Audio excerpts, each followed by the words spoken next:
Anne-Séverine Jeannot, on arrive à la fin de nos entretiens, on est en fin de semaine, j'aimerais qu'on parle un peu de vous. Pourquoi vous vous êtes lancé dans ce projet un peu fou? Vous étiez professeur, j'imagine que vous aimiez, que vous aimez toujours votre métier. Pourquoi vous avez décidé un jour de vous occuper d'enfants précoces? Alors, eh bien, tout simplement parce que j'ai été concernée de très près, à savoir que mon fils aîné, qui aujourd'hui a 12 ans, mais qui à l'époque en avait 5, non 4, à 4 ans, a commencé à aller très mal à l'école.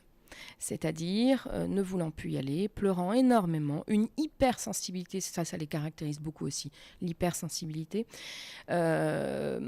Et vraiment, alors un garçon totalement différent entre la maison, où il avait une énorme passion pour les dinosaures, où il savait énormément de choses, il adorait être en contact avec les autres, et l'école, où il se renfermait complètement, où il pleurait beaucoup, et voilà. Donc nous avons fini par aller le faire tester sur le conseil d'amis, et en tant qu'enseignante, moi-même, je n'y connaissais strictement rien à la précocité. Il a été diagnostiqué, là vous êtes... Il a été vous avez dit, qu'est-ce que je diagnostiqué. vais faire? On est tombé sur une psychologue très très très bien qui nous a dit, écoutez, il n'y a pas 36 solutions, vu là où il en est, il faut lui faire sauter une classe.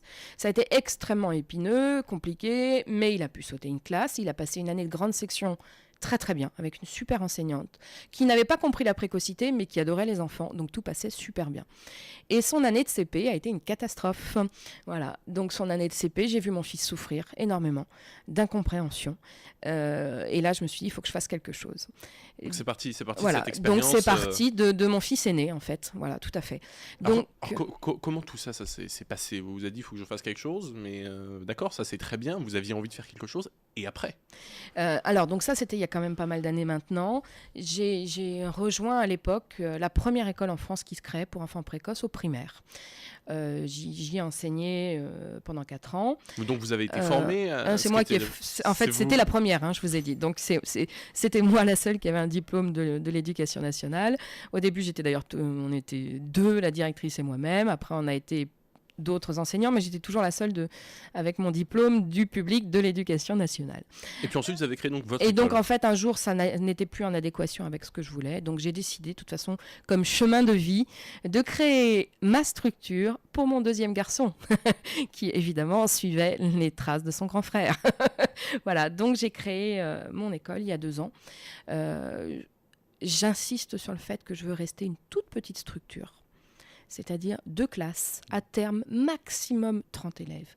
Parce que si on veut faire du bon travail, un travail de proximité avec les enfants et les parents, il faut savoir rester petit et pas se prendre la grosse tête et prendre tous les gens qui viennent. Ce que vous êtes en train de nous dire finalement, c'est que pour enseigner et bien enseigner, il faut être disponible pour les élèves, il faut avoir des moyens finalement.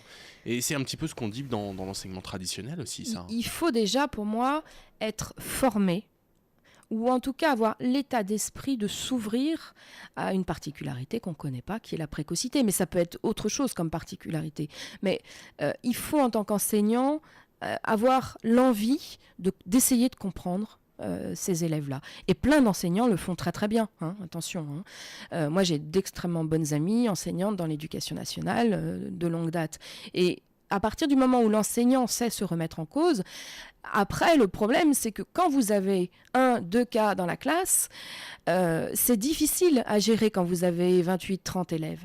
Donc, surtout, ne pas jeter la pierre aux enseignants de l'éducation nationale qui font très souvent le mieux qu'ils peuvent, mais qui ont des classes très chargées et qui ont des niveaux extrêmement hétérogènes. Alors, des classes chargées, vous, elles sont moins chargées. J'imagine que de créer son école, c'est un coût. Oui. Combien ça coûte de scolariser un enfant chez vous? Ça coûte malheureusement encore beaucoup trop cher pour moi. Ça coûte 400 € mensuels sur 10 mois, 4000 €. Donc c'est un investissement. Donc c'est un très gros investissement.